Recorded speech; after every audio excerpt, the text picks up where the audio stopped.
Desde el Mayo, en silla de ruedas, hasta Quintero con aire arrepentido y el Chapo mostrando remordimiento, estos eran los líderes de los cárteles que una vez dominaron el mundo del AMPA en México, pero que ahora se han convertido en acusados desesperados que imploran clemencia en los tribunales. Rafael Caro Quintero. El juicio final del cofundador del Cártel de Guadalajara. La comparecencia de Rafael Caro Quintero. El 28 de febrero de 2025, en un tribunal federal de Brooklyn, marcó la culminación de una persecución de 4 décadas que comenzó con uno de los crímenes más atroces en la historia de la DEA. Ante el juez Frederick Bloch, el cofundador del Cártel de Guadalajara, de 72 años, se declaró inocente de los cargos que podrían acarrearle la pena de muerte o la cadena perpetua. El hombre que había eludido la justicia durante casi 40 años tras orquestar el brutal asesinato del agente especial de la DEA, Enrique Kiki Camarena, se enfrentaba ahora a todo el peso de la justicia estadounidense en una estéril sala de Brooklyn, muy lejos de los extensos ranchos y recintos ocultos donde una vez reinó como emperador de la droga.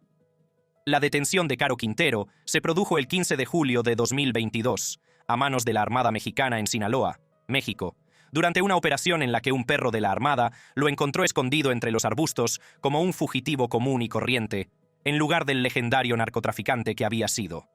La ironía era palpable. El hombre que había dirigido vastas empresas criminales y corrompido instituciones gubernamentales enteras se veía reducido a esconderse entre la vegetación, descubierto por un perro policía. Su captura no solo supuso el fin de su libertad, sino también el cierre de un capítulo que había marcado las relaciones entre Estados Unidos y México durante décadas. Los cargos contra Caro Quintero se derivan de su participación en el secuestro, tortura y asesinato en 1985 del agente de la DEA Enrique Kiki Camarena, un crimen que tensó las relaciones entre Estados Unidos y México y le valió su inclusión en la lista de los más buscados de la DEA durante décadas. Más allá de este infame asesinato, se le acusa de dirigir una organización criminal que abarcaba vastas operaciones de tráfico de drogas. Los cargos conllevan una pena máxima de muerte o cadena perpetua, lo que refleja la gravedad de su presunta participación en el tráfico de miles de kilogramos de drogas ilegales hacia Estados Unidos y su implicación en la violencia extrema que caracterizó los primeros años de la guerra moderna contra las drogas en México. Su extradición a Estados Unidos, el 27 de febrero de 2025, se llevó a cabo en virtud de la Ley de Seguridad Nacional de México, en lugar de una extradición formal, un proceso controvertido que eludió los requisitos tradicionales de los tratados. Este traslado acelerado se produjo después de que Caro Quintero presentara múltiples apelaciones para bloquear su extradición, incluida una última apelación en febrero de 2025 que parecía concederle una suspensión. Sin embargo, las autoridades mexicanas bajo la presidencia de Sheinbaum procedieron con el traslado, rechazando su apelación ya que ya no estaba siendo procesado en México. Las maniobras legales pusieron de relieve las complejas dimensiones internacionales de su caso y la determinación de ambos gobiernos de garantizar que se enfrentara a la justicia. El asesinato de Camarena, que acabaría sellando su destino, fue especialmente brutal incluso para los estándares de los cárteles. El agente de la DEA fue secuestrado, torturado durante horas y asesinado en un crimen que conmocionó a ambos países y cambió radicalmente la forma en que Estados Unidos abordaba la guerra contra las drogas en México. Tras pasar 28 años en una prisión mexicana, Caro Quintero fue puesto en libertad de forma controvertida por un tecnicismo en 2013, pero la decisión fue revocada y volvió a ser fugitivo hasta su detención en 2022. Durante sus años de libertad, supuestamente volvió al tráfico de drogas como uno de los principales líderes del cártel de Sinaloa, demostrando que la edad no había disminuido su capacidad para la actividad delictiva. A fecha de 4 de julio de 2025, no se han registrado novedades en el caso de Caro Quintero, más allá de su comparecencia el 28 de febrero de 2025.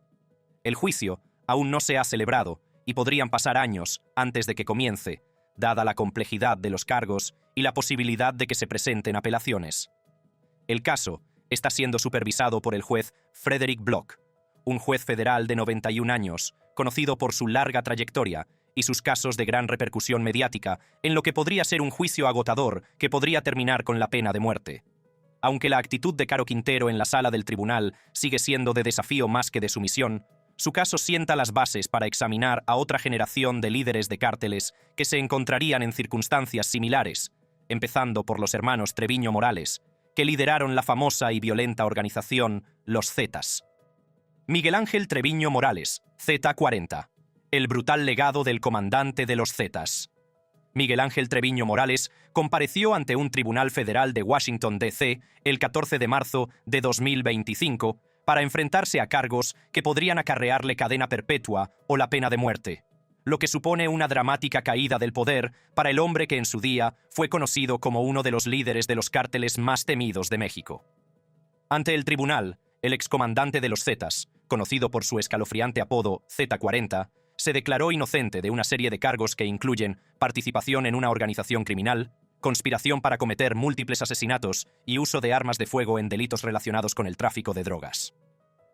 El ambiente en la sala era tenso, mientras los fiscales detallaban las acusaciones que lo pintaban como el artífice de algunos de los actos de violencia más atroces en la historia de la guerra contra las drogas en México. Treviño Morales fue detenido inicialmente el 15 de julio de 2013 por la Marina Mexicana en Anáhuac, Nuevo León, México, en una operación llevada a cabo sin disparos, lo que contrastaba con la violencia explosiva que había caracterizado su carrera criminal. En el momento de su captura, las autoridades le encontraron $2 millones en efectivo, 8 armas y municiones, pruebas físicas de la vasta organización criminal que había dirigido. La detención fue aclamada como una gran victoria para las fuerzas del orden mexicanas, ya que Treviño Morales era uno de los hombres más buscados del país, con recompensas por su captura que ascendían a millones de dólares ofrecidos por las autoridades mexicanas y estadounidenses. Su extradición a Estados Unidos se produjo el 27 de febrero de 2025, como parte de un histórico traslado de 29 narcotraficantes desde México, ejecutado en virtud de la Ley de Seguridad Nacional Mexicana, en lugar de los procesos de extradición tradicionales. Este controvertido método eludió los requisitos formales del tratado, pero reflejó la urgencia que ambos gobiernos sentían por llevar a estos delincuentes de alto perfil ante la justicia. El traslado marcó el final de más de una década de encarcelamiento en México, donde Treviño Morales había seguido ejerciendo su influencia desde detrás de las rejas, presuntamente dirigiendo las operaciones del cártel, incluso mientras estaba preso. Los cargos contra Miguel Ángel Treviño Morales parecen un catálogo de los delitos federales más graves que se puedan imaginar. Se le acusa de participar en una organización criminal que implicaba múltiples conspiraciones de asesinato, conspiración para fabricar y distribuir grandes cantidades de cocaína y marihuana destinadas a Estados Unidos, y uso de armas de fuego, incluida una ametralladora, durante y en relación con delitos de tráfico de drogas. Estos cargos conllevan la posibilidad de la pena de muerte o la cadena perpetua, lo que refleja la gravedad de los delitos que se le imputan y su papel de liderazgo en lo que los fiscales describen como una de las organizaciones criminales más violentas de la historia. El alcance de la violencia atribuida a su organización es asombroso. Los Zetas bajo su mando fueron responsables de masacres, la desaparición sistemática de miles de personas y la corrupción de gobiernos municipales enteros. Su influencia se extendió mucho más allá del tráfico de drogas, incluyendo el tráfico de personas, el secuestro, la extorsión y el control de negocios legítimos mediante la intimidación y la violencia. El alcance de la organización era tan amplio que regiones enteras de México quedaron bajo su control de facto, con las autoridades locales corruptas o demasiado aterrorizadas para resistirse. A fecha de 4 de julio de 2025, no hay información pública disponible sobre su sentencia, lo que sugiere que su caso sigue en fase de instrucción con procedimientos legales en curso, como mociones previas al juicio, presentación de pruebas o negociaciones de la declaración de culpabilidad. La complejidad de enjuiciar un caso tan mediático, junto con las numerosas pruebas que deben presentar los fiscales, significa que pueden pasar años antes de que se alcance una resolución definitiva. La dimensión internacional del caso, que implica la cooperación entre las fuerzas del orden mexicanas y estadounidenses, añade una complejidad adicional al proceso. El legado de violencia y terror que representa Miguel Ángel Treviño Morales sirve como un crudo recordatorio del costo humano de la guerra contra las drogas y prepara el terreno para examinar a su hermano Omar, quien heredaría el liderazgo de la organización y continuaría sus brutales operaciones hasta su eventual captura y extradición. Omar Treviño Morales, Z42, el heredero de la violencia. Omar Treviño Morales compareció junto a su hermano en un tribunal federal de Washington, D.C., el 14 de marzo de 2025, donde se declaró inocente de una amplia gama de cargos que podrían acarrearle la pena de muerte o la cadena perpetua. El hermano menor de los Treviño, conocido con el nombre en clave Z42, se presentó ante el juez federal Robin M. Meriwether mientras los fiscales exponían las acusaciones que lo pintaban como el sucesor del violento legado de su hermano y uno de los principales artífices del reinado de terror de los Zetas. Su comportamiento en la sala reflejaba la gravedad de enfrentarse al sistema judicial estadounidense tras años al frente de una de las organizaciones criminales más temidas de México. Omar Treviño Morales fue detenido el 4 de marzo de 2015 en Fuentes del Valle, un barrio de clase alta de San Pedro Garza García, Nuevo León, México, durante una operación llevada a cabo por la Policía Federal y el Ejército Mexicano. La detención se llevó a cabo sin que se disparara un solo tiro, lo que indica la cuidadosa planificación que se llevó a cabo para capturar a un objetivo de tan alto valor. En el momento de su detención, las autoridades incautaron 6 kilos de cocaína y marihuana, rifles y una granada de mano, lo que proporcionó pruebas inmediatas de su continua participación en actividades delictivas. La operación también permitió detener a su operador financiero, Carlos Arturo Jiménez Encinas, junto con otras 4 personas, lo que demostró la extensa red que apoyaba sus operaciones. Tras la detención de su hermano en julio de 2013, Omar había asumido el liderazgo de los Zetas, asumiendo un papel que lo convirtió en uno de los hombres más buscados de México. El Departamento de Estado de los Estados Unidos había ofrecido una recompensa de hasta $5 millones por información que condujera a su detención y/o condena, lo que subraya su importancia en las prioridades de las fuerzas del orden estadounidenses. Su captura fue elogiada por la DEA como un golpe al corazón de la estructura de liderazgo del cártel, que decapitó efectivamente la jerarquía de mando de la organización en 2 años. Su extradición a Estados Unidos se produjo el 27 de febrero de 2025, como parte de la misma transferencia histórica que llevó a su hermano y a otros 27 narcotraficantes de alto perfil a custodia estadounidense.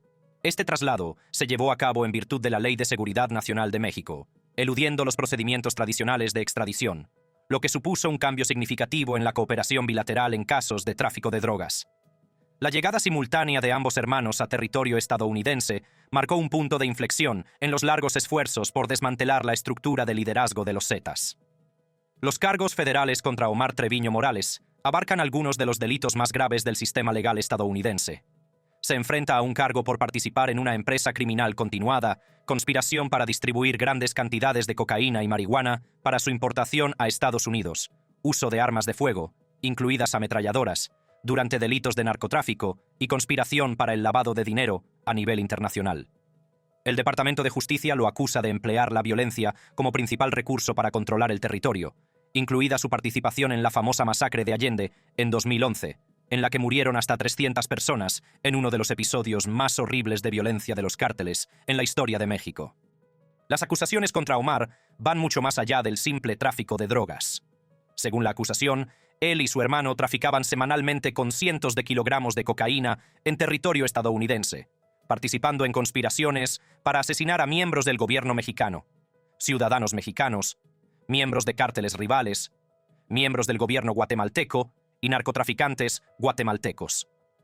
En 2019, un juez federal mexicano condenó a Omar Treviño Morales a 18 años de prisión por operaciones relacionadas con fondos de origen ilegal y posesión de armas de fuego ilegales, sentencia que cumplió en México antes de ser extraditado para enfrentarse a los cargos más graves en Estados Unidos.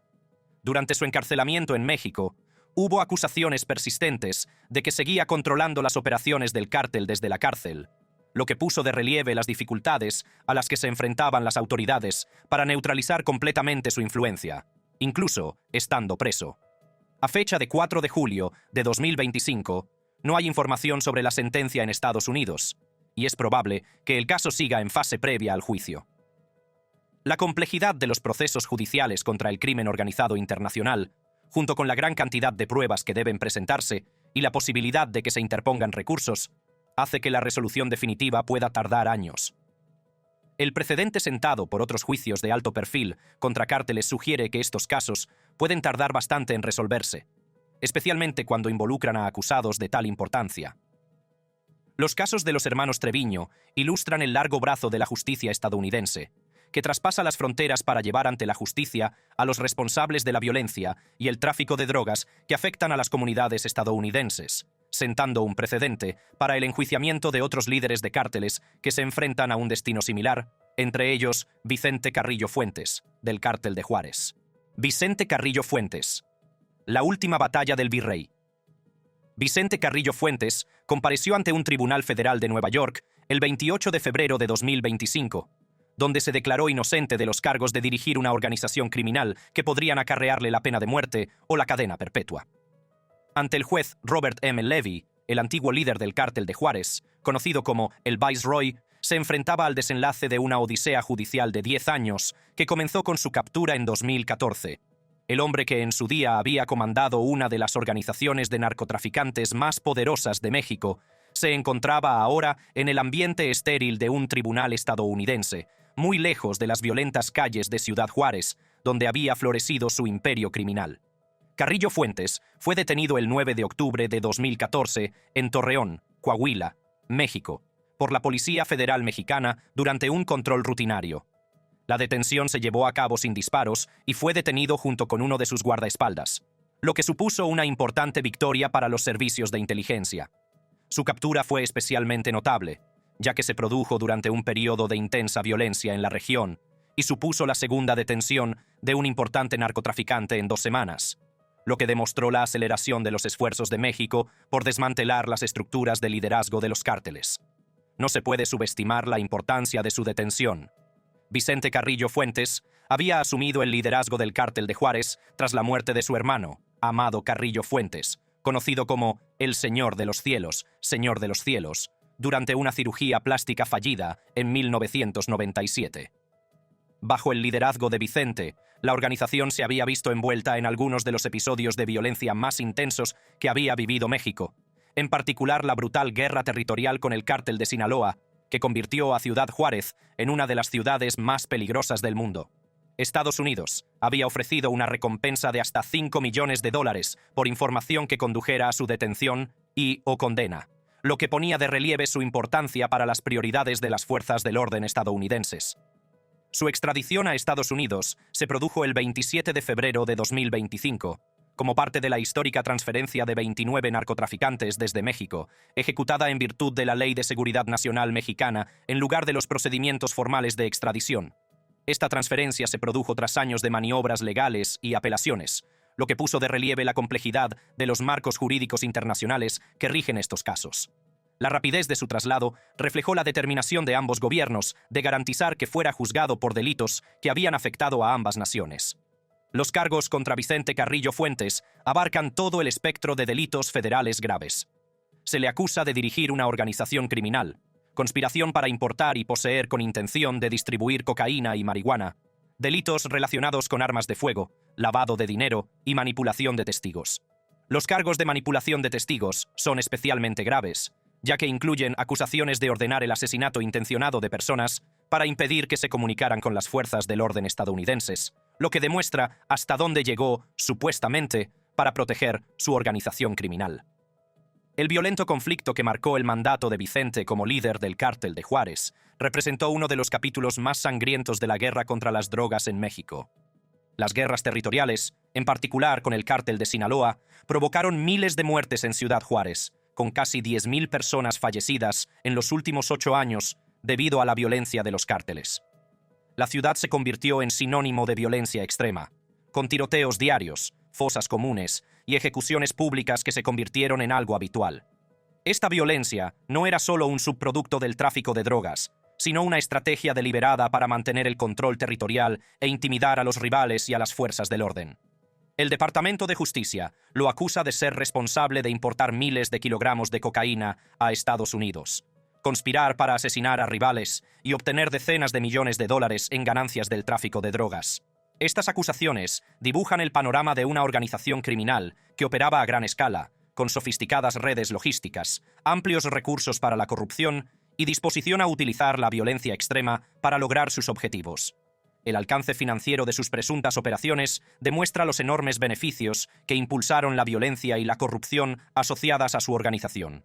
El 14 de septiembre de 2021, un tribunal mexicano condenó a Vicente Carrillo Fuentes a 28 años de prisión por crimen organizado, lavado de dinero, tráfico de drogas y delitos relacionados con armas, una sentencia que se dictó casi 7 años después de su detención, debido a numerosas maniobras legales. Este largo proceso judicial en México demostró la complejidad de enjuiciar casos de cárteles de alto perfil y los recursos que los acusados pueden reunir para retrasar los procedimientos. Sin embargo, esta sentencia mexicana ha sido ahora sustituida por su extradición para enfrentarse a cargos más graves en Estados Unidos. Se habían programado audiencias para el 24 y 25 de junio de 2025 en Brooklyn, Nueva York, donde podría llegar a acuerdos como una negociación de la pena para evitar la cadena perpetua. Sin embargo, al 4 de julio de 2025, no hay información pública sobre los resultados de estas audiencias, lo que sugiere que los procedimientos legales siguen en curso. El caso de Vicente Carrillo Fuentes ilustra las consecuencias a largo plazo del liderazgo en las principales organizaciones de tráfico de drogas, demostrando cómo el alcance de la justicia estadounidense se extiende a lo largo de décadas y fronteras para responsabilizar a los responsables de la violencia y el tráfico de drogas que afecta a las comunidades estadounidenses, preparando el terreno para examinar a la próxima generación de líderes de los cárteles, incluidos los de la organización de Sinaloa. Ismael El Mayo. Zambada. La caída del último don. Ismael El Mayo. Zambada compareció ante un tribunal federal en Brooklyn, Nueva York, el 13 de septiembre de 2024, donde se declaró inocente de 17 cargos que podrían acarrearle cadena perpetua o la pena de muerte. El cofundador del cártel de Sinaloa, de 76 años, que compareció en silla de ruedas por motivos de salud, representó el fin de una era en el crimen organizado mexicano. Su comparecencia en la sala del tribunal marcó una dramática caída del poder de un hombre que había eludido la captura durante más de 35 años, mientras construía uno de los imperios de tráfico de drogas más poderosos del mundo, junto a Joaquín El Chapo Guzmán. Zambada fue detenido el 25 de julio de 2024 en El Paso, Texas, en una elaborada operación encubierta orquestada por la Oficina de Investigaciones de Seguridad Nacional y el FBI. La operación destacó por su engaño.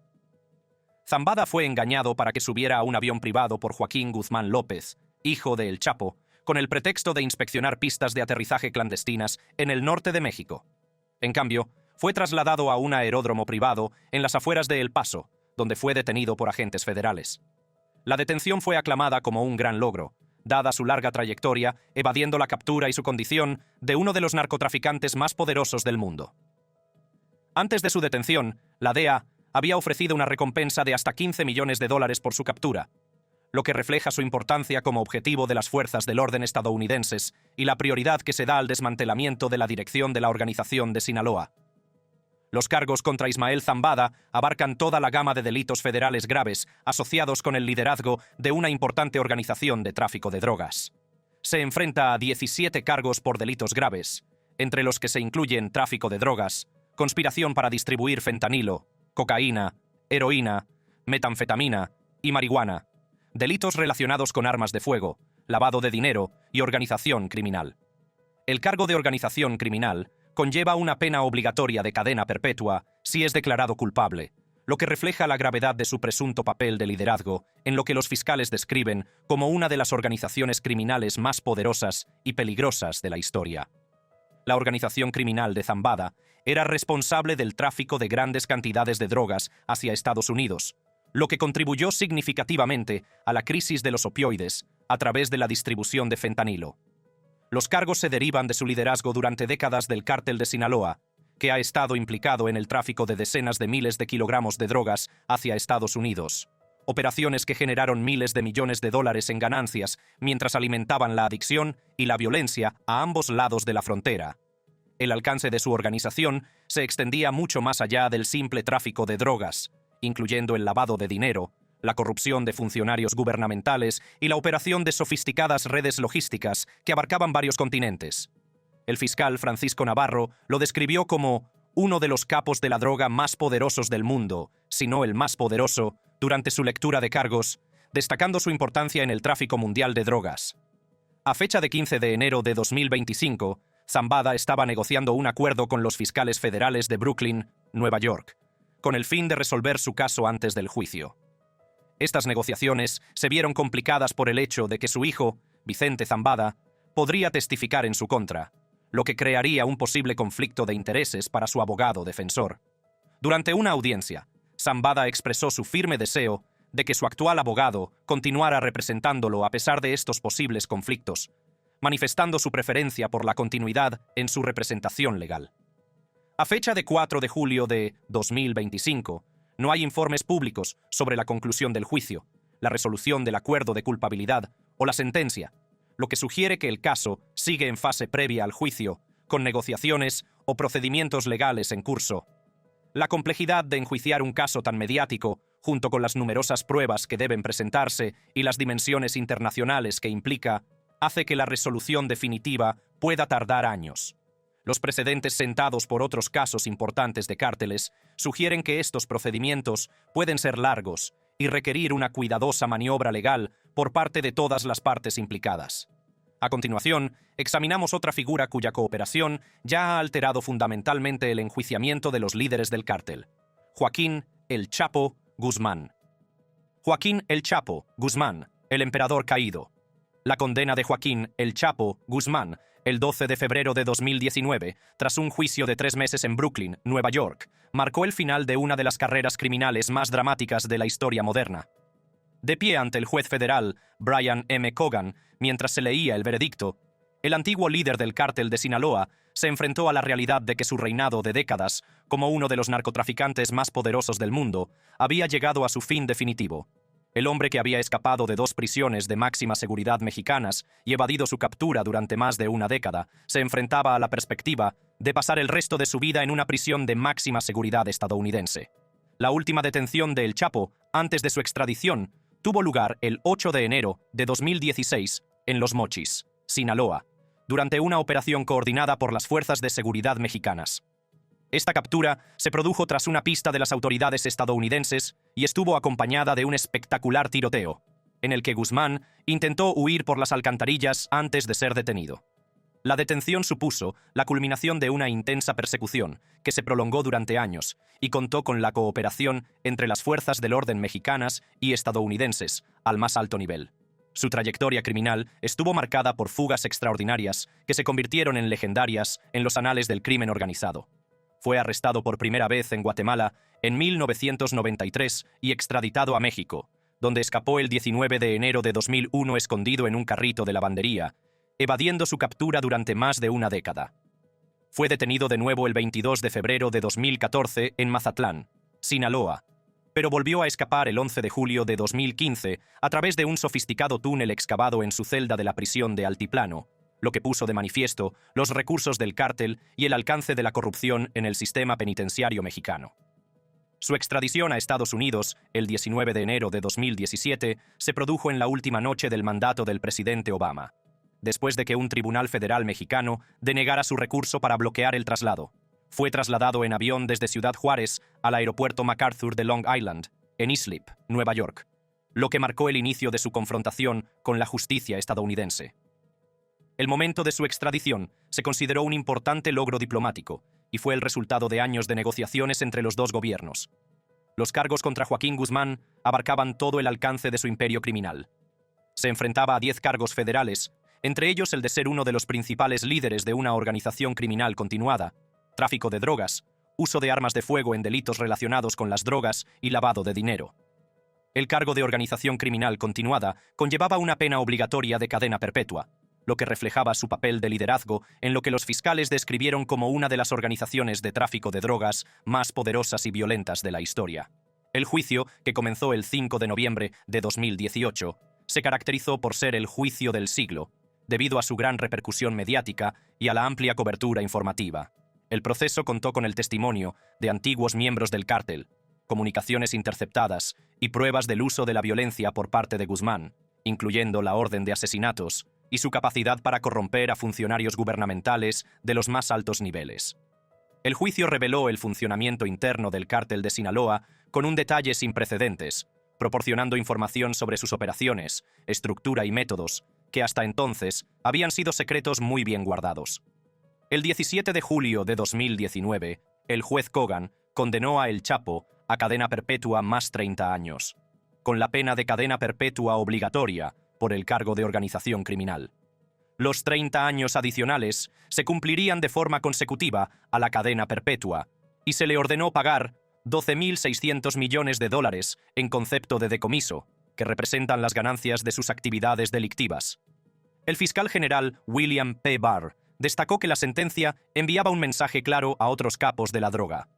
La justicia estadounidense los perseguiría independientemente de su poder o influencia. El alcance de las actividades delictivas de Guzmán iba mucho más allá del simple tráfico de drogas. Su organización fue responsable de innumerables asesinatos, secuestros y actos de violencia destinados a mantener el control territorial y eliminar a sus rivales. El cártel, bajo su liderazgo, corrompió a funcionarios gubernamentales, agentes de la ley y oficiales militares, creando una red de influencia que llegaba a los más altos niveles de la sociedad mexicana. Esta corrupción no era meramente transaccional, sino sistemática, e implicaba relaciones a largo plazo que proporcionaban protección e inteligencia a las operaciones del cártel. Los últimos acontecimientos han demostrado que el Chapo sigue luchando contra su condena desde su celda en ADX Florence, Colorado, donde se ha representado a sí mismo en los asuntos legales. Ha presentado cartas escritas a mano en las que exige un nuevo juicio, alegando extradición ilegal, restricciones carcelarias excesivas, pruebas excluidas, conducta indebida de la Fiscalía y asistencia letrada ineficaz. En diciembre de 2023, un tribunal estadounidense rechazó su recurso de revisión de la sentencia y el juez Brian Cogan denegó las peticiones de habeas corpus, afirmando que la condena era legal a pesar de sus alegaciones de condiciones injustas en el juicio. El legado de Joaquín El Chapo Guzmán va mucho más allá de su caso individual, ya que su condena marcó un punto de inflexión en el enjuiciamiento de los líderes de los cárteles mexicanos y demostró el alcance de la justicia estadounidense más allá de las fronteras internacionales. Las posteriores detenciones de sus hijos y su cooperación con las autoridades representan una continuación de este ajuste de cuentas legal, ya que la siguiente generación de líderes de los cárteles se enfrenta a las consecuencias de heredar el imperio criminal de su padre. A fecha de 4 de julio de 2025, el Chapo sigue encarcelado en la prisión ADX Florence, cumpliendo una condena de cadena perpetua más 30 años, tras haber fracasado sus esfuerzos legales para revocar su condena. Su caso sentó importantes precedentes para el enjuiciamiento de casos de tráfico internacional de drogas y demostró la eficacia de la cooperación entre las fuerzas del orden mexicanas y estadounidenses para llevar ante la justicia a delincuentes de alto perfil. Desde las desesperadas súplicas de los ancianos patriarcas del cártel hasta la calculada cooperación de una nueva generación que busca la redención, estos dramas judiciales revelan cómo la justicia estadounidense ha desmantelado sistemáticamente las estructuras de liderazgo de las organizaciones criminales más poderosas de México. La transformación de estos capos, antes intocables, en delincuentes convictos y testigos cooperantes, marca no solo el ajuste de cuentas individual, sino el colapso de imperios criminales que aterrorizaron a naciones enteras y alimentaron la epidemia de drogas más mortífera de la historia de Estados Unidos.